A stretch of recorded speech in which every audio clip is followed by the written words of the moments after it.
Welcome to another edition of Politics and Right. Today I'm honored to speak with Dayvon Love. That's Did I right. get it You right? got it. Okay, You got it. anyhow, and you were with the Leaders of a organization. beautiful struggle. And we got into talking a little bit before, and I think the lady that works with you, she sort of impressed on me that you guys are doing some very important work. That's right. Why don't you tell me a little bit about the work that you're doing?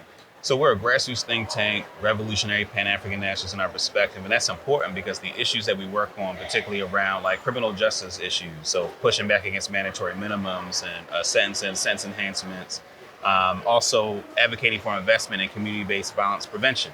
So Let me interrupt a second, because when you use the word Pan-African, that's right? right.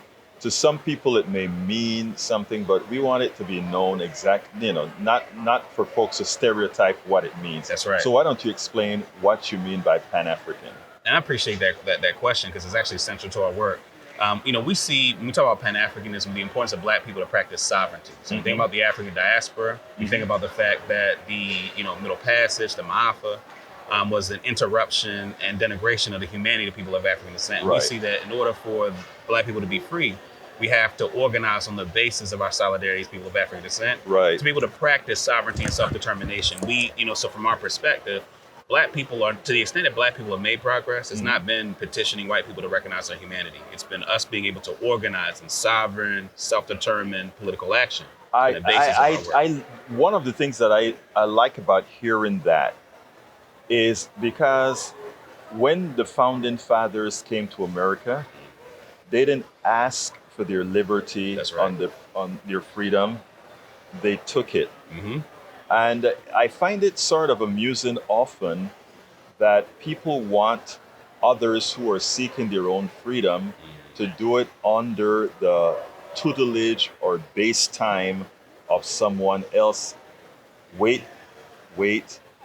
we can't take. So I think it's important for all people. That's right. Whether you're Black, Latino, Native, white, whoever you are, who is missing that freedom, to boldly go out there and say, "Oh no, I am not asking you for this. This is mine." Yeah, and one aspect of that, so our organization is not a nonprofit, we're an LLC. And that's really intentional for two reasons. One, we just don't have the limitations that a C3 has in terms of engaging in the political arena. And then secondly, in terms of like our business model, we only exist because the black folks primarily in Baltimore and the state of Maryland support the work we do. We're able to deliver things that people can see the material impacts of it on their lives. And so in exchange, we get the support from the community. And one of the things I'm most proud of is that the extent that we've been able to wield power, like here in Baltimore and the state of Maryland, is based off of our ability for our community to serve as that wedge of power, right? We don't rely on the benevolence of other folks to be the basis of our ability to do our political work. And we're, super proud of that. And that is something to be proud of, because as it turns out, you can only be free if you create your own freedom. That's right. And that is, I'll put it bluntly, one of the reasons I'm into independent media is that it gives me I have nobody saying you can't do this or you can't express truth this way. And I just love that about what you do. So tell us a little bit about, first of all, how can people get in touch with you? So lbsbaltimore.com is our website, LBS Baltimore on all the relevant social media. You can get added to our email list. One of the things that we do when we do our legislative or political advocacy work, put out action alerts, getting people to contact their legislator, whatever public official is needed to put pressure on folks. So we also just send out information about the work that we do.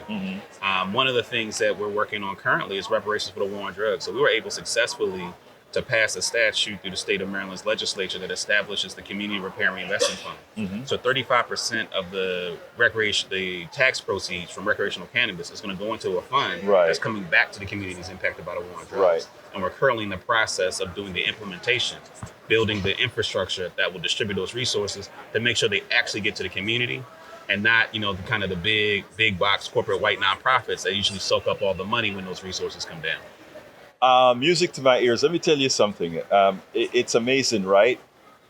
I don't think I know of any specific Black-run corporation or any of these things who make the drugs that pollute the community, who grow the drug en masse that pollute the community, So it actually turns out that those who control our economy have always been the ones creating the destruction within the community, and then to solve the problem, the violence problem, profit from incarceration, That's private right. prisons, and all these other issues. So the community, the Black community, the Latino community, the Native community That's have right. all been used as cogs to profit a select few. And it's not even the white community in general that's profiting from it, but it's just a whole bunch of capitalists That's who right. profit. And I am very happy in these spaces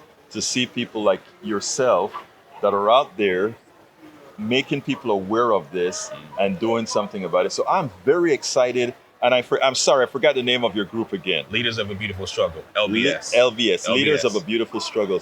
I'm excited that young people like you guys have taken the bull by the horns and said no more. That's right. Appreciate So that. give me a closing statement, my friend. I think for us, as I mentioned before, our power comes from the community. We're super proud of it. We're going to continue to build. We're 15 years in next year. It's a slow build, but it's something that we're going to continue to do. Now, we got to close out, but on the bridge, how did the bridge affect different parts of the community, and how are the resolutions to that bridge? Are they being done equitably in Baltimore? I mean, you have a very young, vibrant mayor. Is he making sure that, as opposed to the past, that things are being done equitably in Baltimore? I mean, it's my understanding that there is a desire to make sure that there's equitable distribution of resources in terms of those that are going to do the work. It's not my area of expertise, so it's one of those things that I would encourage people to reach out to advocacy. Right. Particularly, there's Baltimore Transit Equity Coalition, which is a local organization. I imagine those folks would probably know more about that than I would. Well, look, Mr. Love, it's been my pleasure to have you on Politics Done Right, and thank you for what you're doing. Appreciate that. Thank you. All right. We spend a lot of time deconstructing the news, trying to parse it into a form that everybody can understand. We try to find those little nitpicks where it flies above the fray, etc. If you really like these videos that we do, I want to ask a big favor. Please go ahead, number one, subscribe to our channel, and number two, please join if you can. Thank you so kindly for watching. Keep watching. Please remember to share. We must populate the entire internet with our progressive message, a message that we know is what most Americans say that they want. So help us, please join.